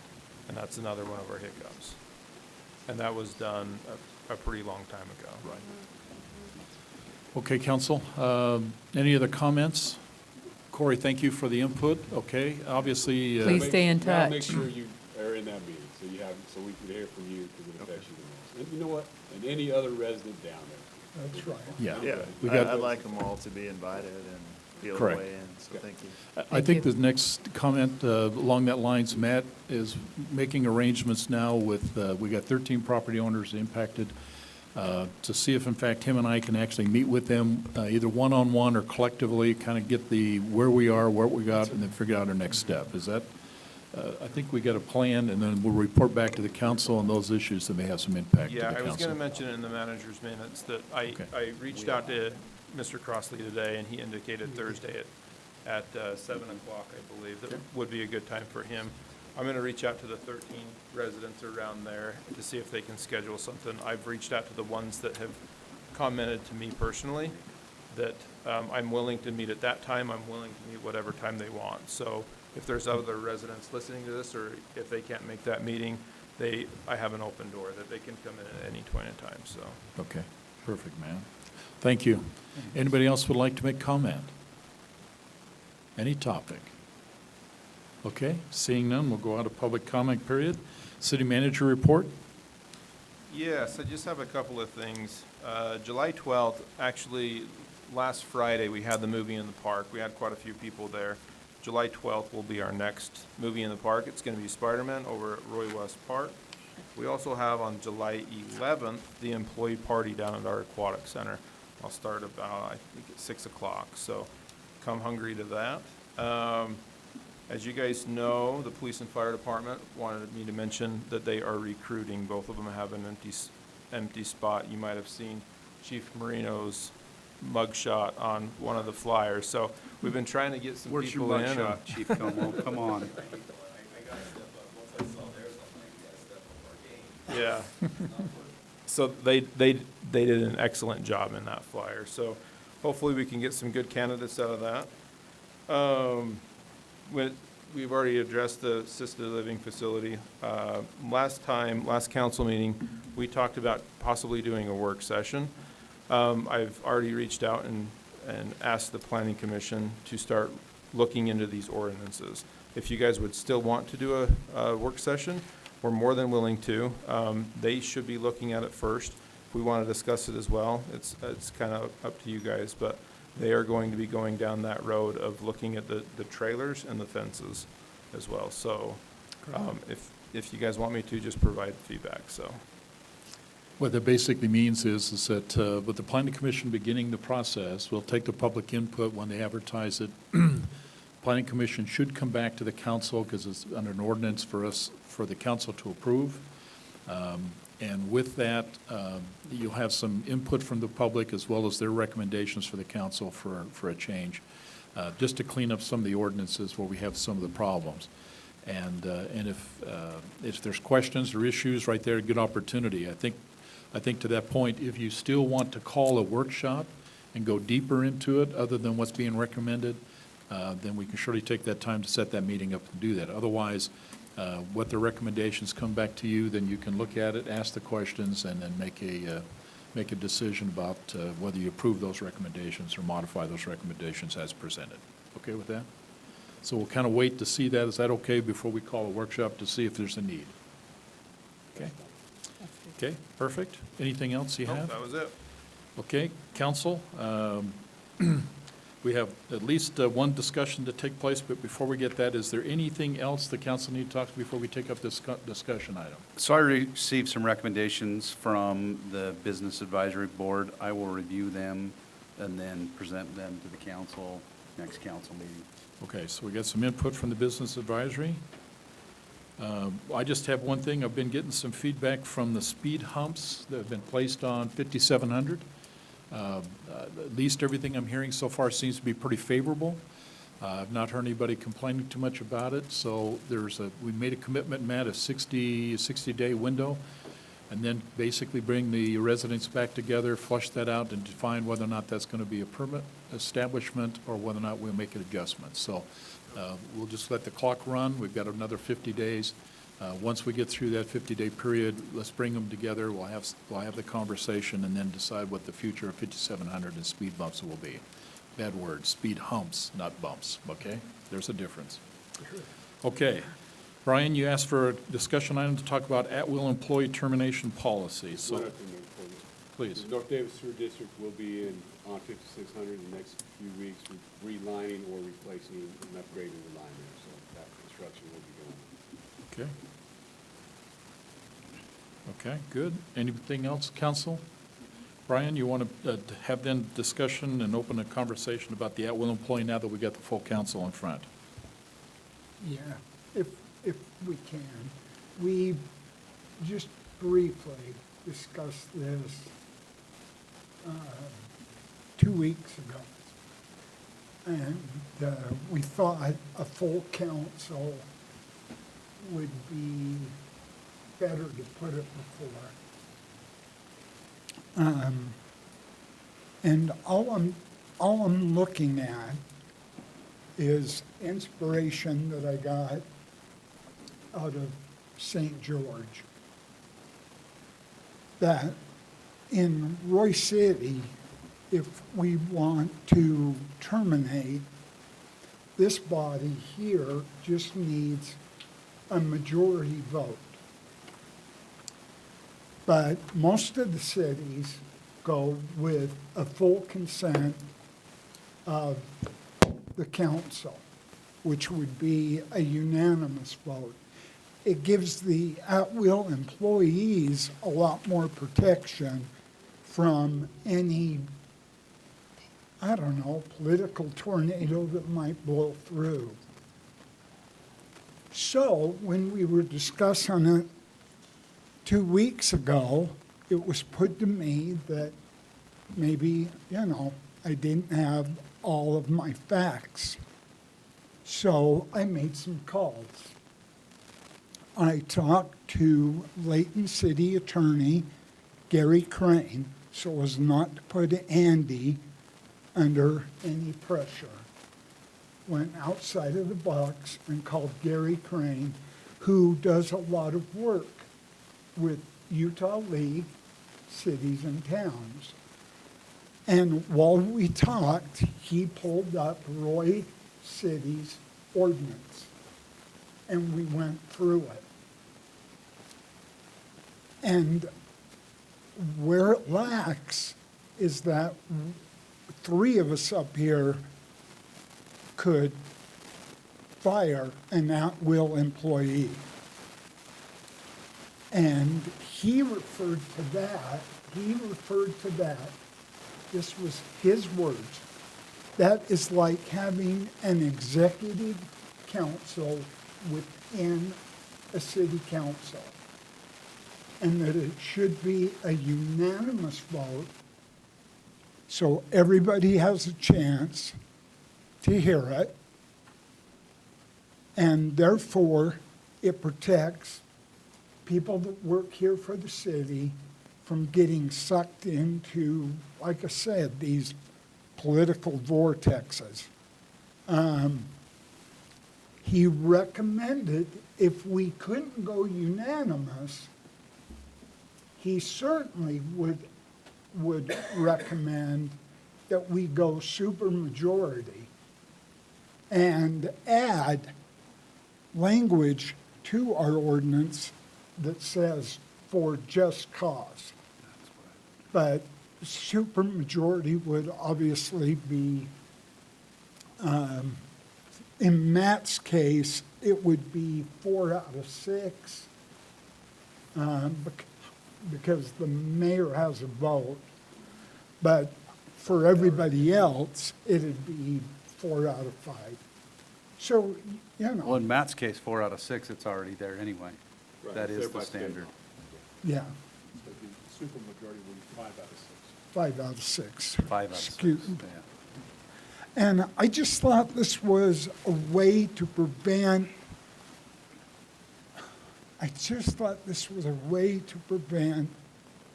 the employees feeling like, oh, it's, you know, taboo to talk about something. I don't want them to be afraid to give me feedback. They know more about the city than I do. I'm merely elected, I'm part-time, if I'm even that. Can I just ask if we've ever had a problem with that? Has that ever come to issue? I mean, all the times that I've sat in all those negotiations, it's always been where it's, as a majority, we're all usually on the same page and have that conversation It's never- and speak yeah, openly. It's never been a problem, the way that we've done it.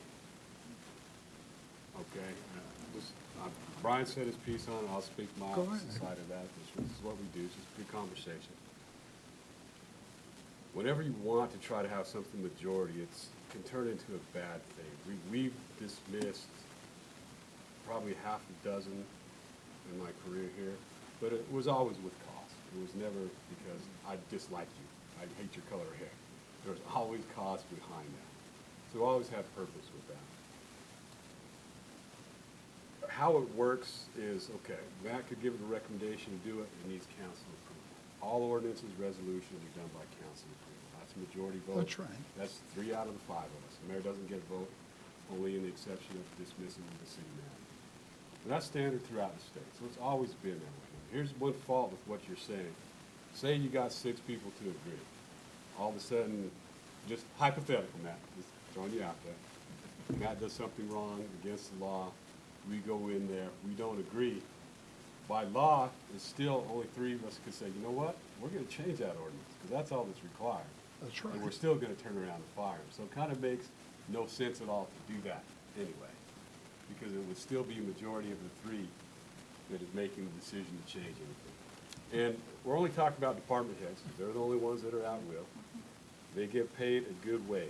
They know that when they're going in, they know they are at will when they go in, and they also have a 6-month severance required by state, which also protects them with that. And the department heads we have now, we're great. I don't think any of them fear for their job. I hope they No. don't. You know, and they don't. No, So I get what you're trying to say, hey, let's try to do something outside the box, but this topic, for me, isn't one of those things. I would be for strengthening the language that, to put more clarification in there that's just cause. I think that's fine. I mean, I- and just cause could be, it's a lot of different things. It's a legal term, and Andy could jump in on this. It could be a little minute thing to something extreme. So just cause is a Does- lot of different things. Does just cause help the language? I think it makes it stronger, but I don't think it helps. And I'll tell you where I sit with this. I'm an at-will employee. Yeah, it'd be great to, have more protection. But in a way, it makes you guys less effective too. There's at times where there's been terminations and you'd only have to have one person hold out in the cities. You take power away from your city manager. One of the things as a city manager, you may want to select people who fit what you need. And so when we take these positions, in fact, when I took this position here at Roy, that was something I had to think about because I've been assistant city attorney at Ogden, but I knew that as a city attorney, I'm really kind of at the whims of people, but there is that protection that you have built in, and that protection is, like I should say, some city managers just have the authority. They can make those decisions and hire and fire, and they don't have to go to the council for that. Our city has a little more protection because he has to get the advice and consent of the council to make that termination decision. So, but if you hamstring it, it really complicates things, I think. And my understanding is that we're pretty much in line with what everybody else is doing, so. But you don't think adding language Let me just take one thing. Let's talk about just cause? deputy, we made deputy department directors, we made them at-will employees at one time. They didn't used to be, but the thinking was that if the fire chief comes in and he doesn't like who is there, he should be able to choose who he wants to sit in there as deputies. At Ogden, the mayor wants who he wants to be his administrative assistant. So we made, at that point, we made that an at-will position, so they knew that coming in, because certain people in certain spots ought to be able to choose who they want to occupy those positions. So certain positions are made at-will for a reason. I think what we've been doing, it works really well, and I think there is protection for us by the fact that you can't just have a city manager go out and decide, hey, I want to get rid of this person. He's still got to go through the council, and he's got to get a majority, which is 3 out of 5 or 60%, to agree to have that person And to replace the terminated. city manager, you But- gotta have 4 out of 6. Yeah, and you gotta have 4 out of 6, but if you make that 6 out of 6, or if you make the others 5 out of 6, I mean, you can do that if you wanna set that, but I'm not aware of that. Well, Let me make a comment. The first thing is that this is obviously somewhat complicated, and we got to make sure we do this right. But the issues in terms of how we choose to basically keep or remove at-will employees has always been problematic. There's absolutely clear evidence suggesting is that how does the individuals themselves feel when they're an at-will employee? They surely hired themselves as at-will employee, but how do they feel if, in fact, they think there maybe will be a need for them to say something, but apprehensive not to do that? I will tell you clearly, I asked a city employee, department head is sitting right over there next to the chief, and one of the interesting things that I asked him would be is simply says, well, why did you do that in a public meeting? And he made it very clear to me. He says, when a city council member directs me to go do it, I do it. Let me make that clear. It's in the public record. And I can't help but think, to be very honest with you, department heads, if a city council member directs you to go do something, are you going to have an argument? Are you going to question that, or are you just going to get it done? So then the question then becomes is simply says, is it working? Are we getting what we need out of this? And maybe to the most part we are. But maybe the real answer to this conversation is not so much what we can do and overturn with just simply a 3-person vote. We can change that law tomorrow. This council can ask the city attorney to draft up a resolution ordinance, and we can change it tomorrow. And then the next city council that comes in can change it back. That's right. And we're back where we are. So there's no real long-term sustainment to any of this. All it just says is simply says, what does the council want to do? If you truly believe there's an issue dealing with just cause, and you want to basically hold Matt Andrews accountable, and you hold him accountable based on just cause, then I suggest to you is what you do is you put it in his contract. Because if in fact this council wants to break his contract and change that contract once it's in there, then he has all rights. Okay, depending on the severity of that contract, he has all rights to have the severance package and simply says, you broke my contract agreement, I'm walking away. And take his 60, 70, 80,000, whatever we're going to pay him away. So here's the point. I'm saying is that if we're serious about saying is we want to provide some element of protection, and maybe just cause should be put in the language, then please don't put the just cause language necessary in a personnel policy, because that can be changed tomorrow. Well, if we- Put them in their contract. And it opens it to litigation. Was there just cause, was there not? And I think sometimes there's a reason to have it say at will. Then you don't get involved in, okay, now we've got to prove all We have to this, prove and the they're going just to counter cause. this. Okay. And then where do we go? Do we have an appeal process? Mhm. You know, so it does, by putting there, it does complicate it. So does every at-will employee have a contract with the city? No. No. Just city attorney and city manager? Yes, but others could. You they could if you wanted so to. decide to But- make But that. typically by ordinance, it says the 6 months. But you can go outside and you can do something different. Mhm. Now, we've done it with some people who, like when I came here to work, I already had a piece of property in North Ogden that I was gonna build in. So I didn't want it, because cities can say, hey, department heads has to live within the That's city. right. So I wanted to have something like that. Tony Reynolds, when he came to work here, very similar. But some of them who are already here, it's already taken care of by ordinance. So we could have everybody on a contract who'd say exactly the same thing that's in the ordinance. It just seems, and this is just Brian's view, that's all. It just seems that if our staff is our greatest asset, then why don't we add that extra layer to the cake to protect each and every one of them?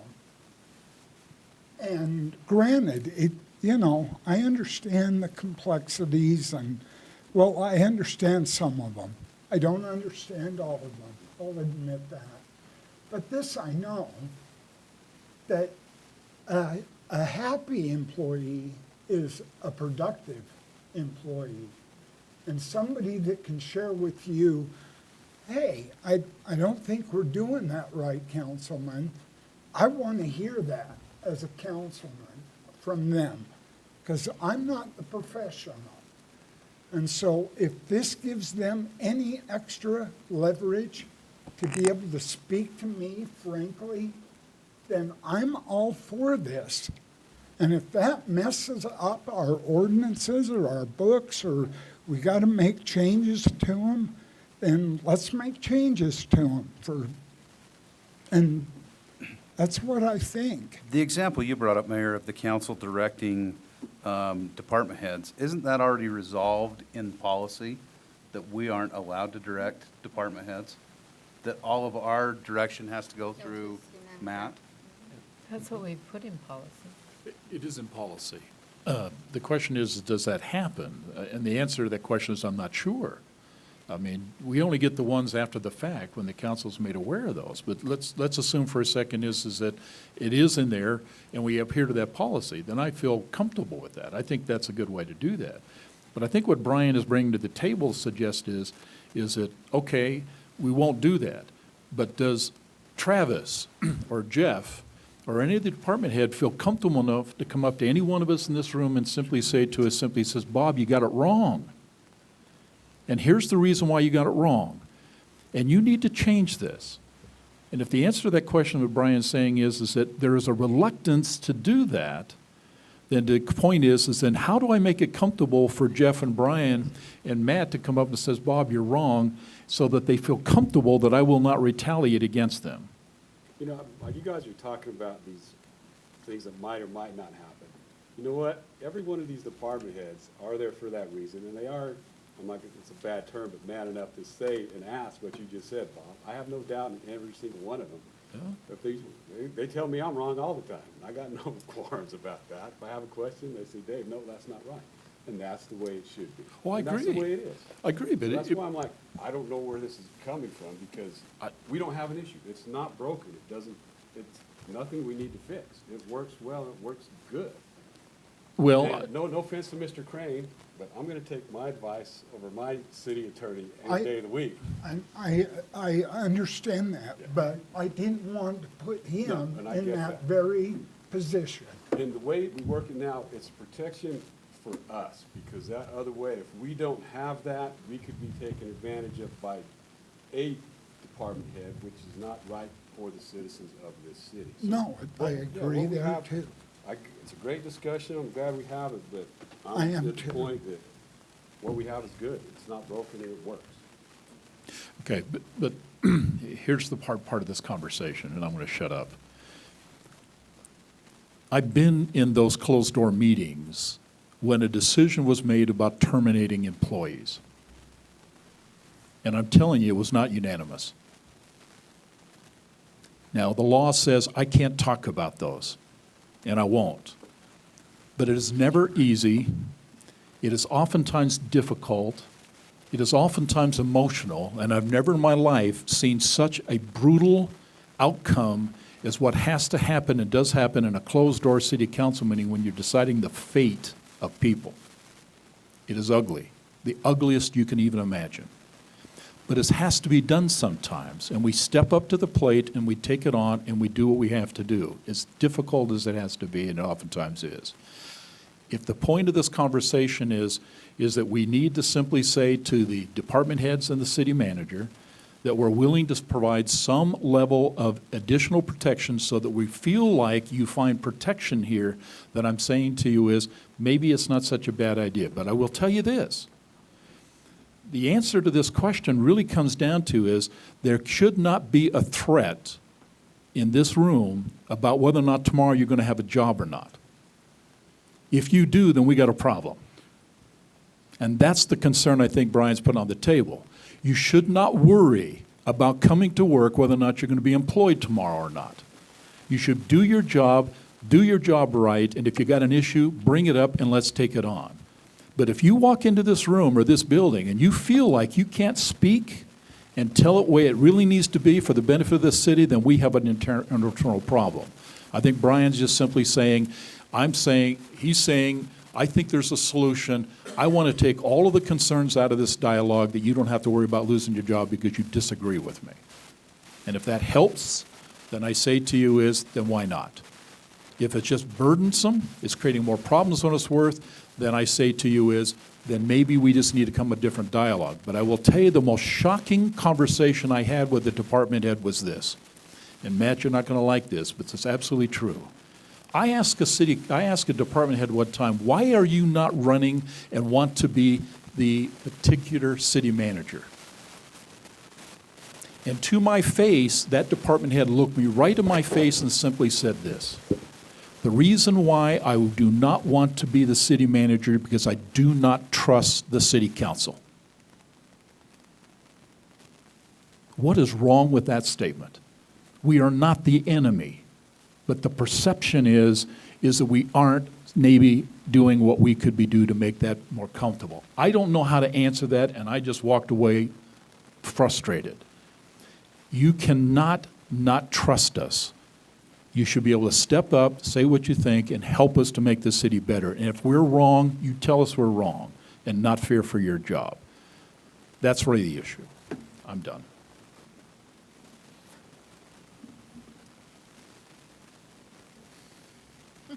Any other comment, Brian? You know, this is going to sound cheesy, but I'm just trying to do the best job I can for everyone involved. And it seems like making this addition is an easy snap of the fingers. And you know what? If it doesn't work and we don't like it, that is true. We can change it in 3 months, 6 months, 9 months, a year. But I just want to make sure that our staff knows that we are approachable. I personally would like to hear from them individually if they think that that would be a good change and more protective. I would Okay. like to hear from them. I think it's a good comment. I would like to hear from Travis, I would like to hear from Ross, I would like to hear from, whoever, from Jeff, from Chief Marino. I would like to hear if they think that that's more protection from them. I would hope they would be able to approach me and say that, That's a great suggestion. Then if rather than make a decision tonight, immediately. or put a motion of direction. Or what's your recommendations? Do you strengthen the policy by saying, just cause? Or do you put them under contract that has that in there? If they have suggestions, maybe that's what it is the department heads put your best thinking together and approach the council members individually and give us your thoughts. I'm more concerned if I'm not approachable. Yeah. I mean, that goes both ways, you guys. I mean, if you don't take the time out of your busy lives to try to make relationships with these people that work for us, that's on you. You also have to make the effort to say, hey, I care about what you're doing, I care about you and your people. Explain to me about it. Let's get into it. Let's walk about it. So that's a two-way street. Communication, relationships goes both ways. So you have to step up on your side to make that relationship work also. Good comment. Okay. Council, here's what I think we walk away with. Brian, I think that's a good suggestion. If it's okay with you, If you as a council member feel like you'd like to ask the department heads one-on-ones and get their feet on this, then I suggest to you is why don't you take that moment and do that, if you think it's necessary. If you don't I feel actually there's. would like them to come to me if they have that concern. They hear this conversation, they know what's going on. Okay, I probably fair. won't reach out to them. I'll probably ask them to reach out to me If they felt Fair that there enough. was a concern. if there If is a they're concern. concerned. If you have a suggestion or Okay. something. Then I would ask you, Jeff and Travis, Camille, if you don't mind, talk to your peers. Just indicate to them this conversation took place in case they're not here or did not listen, and then have them approach the council members who feel like they would like to have some input, and then give them that feedback. And if it's status quo, we feel comfortable where it is, then I say we just go with what we've got. If they think there's a purpose, maybe an opportunity, then let's come back to this discussion to some later point and work it. Fair enough? Okay. Matt, you okay with that? Okay. Council, anything else you'd like to share tonight? Okay, Make a motion, we adjourn. thank you. Do I have a second? Second. Thank you. Okay, all in favor? Aye. Aye. Okay, thank you. Now, before you leave, board members, are you going to step out for a second? I can't start out without you. You're right here.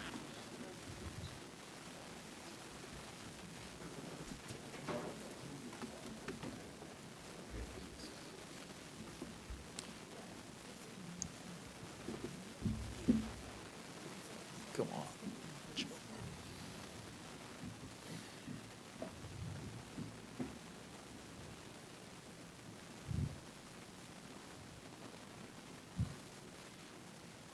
It's quiet in here like a library. Yeah. Yeah. I could get some real studying done here.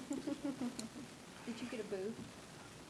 No, because Emily said there was one. I know, but how am I gonna cover it? I was thinking, how am I gonna cover it? Plus, I just would, what if I sold like hundreds and hundreds of books? I'd feel guilty. Why? I don't know. I shouldn't be mixing, I see what you're feeling. does that make any sense? It does make sense. I wanna, you know, Okay. Then you know what? Let's go ahead and convene the Roy City RDA Board. Just want to recognize that we do have board members Paul, board members Tafoya, board members Yeoman, and board members Burrell, and board member Saxton with us tonight. And with that, Board, we have consent item, the approval of the April 16th and May 17th, 2019 redevelopment agency meeting minutes. Do you have any comments, questions on those minutes? Anybody? Okay, perfect. Do I have a motion then to approve the April 16th and May 7th RDA board minutes? So moved. Okay, do I have a second? Second. Thank you. Okay, all in favor? Aye. Perfect, thank you. Any opposed? Okay. We now have action items. Action item will go into public hearing to talk about Resolution 19-4, approving the fiscal year budget 2020 for the RDA. Do I have a motion to go into public hearing? I'll make that motion. Thank you. Do I have a second? Second. Thank you. Okay, all in favor? Aye. Aye. Perfect. Any opposed? Fine, we're now in public hearing. Anybody would like to? step Yes, up? I will speak about this. Thank you, Matt. Oh, go ahead, Oh, Glenda. Glenda wants to say something. Oh, there you go, Glenn. Thank you. We need your name and we need Now your that address, it's said. Glenda. Glenda Moore, 2088 West, 3825 South. Thank you. And I just want to say thank you, Mayor, for getting the packet attached to the minutes and the agenda. So that we can, so it was nice to be able to look, and I actually did. I read the whole budget Good. and stuff. And it's nice to have that all there. And I appreciate that you've added it to the agenda. Yeah, Thank you. Thank you. thank you. Thank you. Perfect. Thank you, Go Glenda. forth and carry on. Thank you, thank you for being involved. Thank you, Glenda. Okay, Matt, you'd like to discuss then? Yeah, just quite simple. Part of the work session on May 14th, we had a single slide on the RDA. We allocate all of the RDA funds available for use then and there. They're quite restricted, as you guys would know, meaning that we can't really do much with them unless they're in the zones and so forth. So we reallocated $2.4 million to the total budget. For the ongoing funds, the funds that we're gonna sunset here pretty quick, Royce City tax increment is $58,000, and the property tax increment that we're collecting from other agencies is $276,000. Of that $2.4 million, a lot of it is for the downtown beautification, demolition. It's just allocated in different accounts, just to be readily available. So with that being said, we would recommend that you would approve Resolution 19-4, approving the 2020 RDA budget. Okay, thank you, Matt. Okay, any other public comments? Okay, seeing none, council, do I have a motion to go out of public hearing? So moved. Thank you. Do I have a second? I'll second. Thank you. You got that, Morgan? Okay, all in favor? Aye. Thank you. Any opposed? Okay. Comments, council, with Matt on the RDA budget? Mayor, I make a,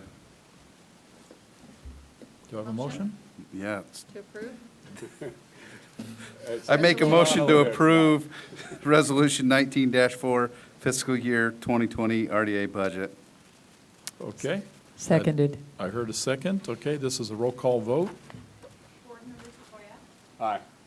Board Member Gilman, Aye. Board Member Saxton, Aye. Board Member Tafoya, or excuse me, Paul. Board Member Burrow. Aye. Thank you. Okay, thank you. That's the benefit of hitting your head on a windshield at 75 miles an hour. Okay, well, don't let that happen again. Fair enough? No. Okay, any other comments about RDA budgets? Anything else about the RDA? Want to bring up? Okay, I make a motion that we adjourn. I think that's a great motion. Okay, Second. I appreciate that. All in favor?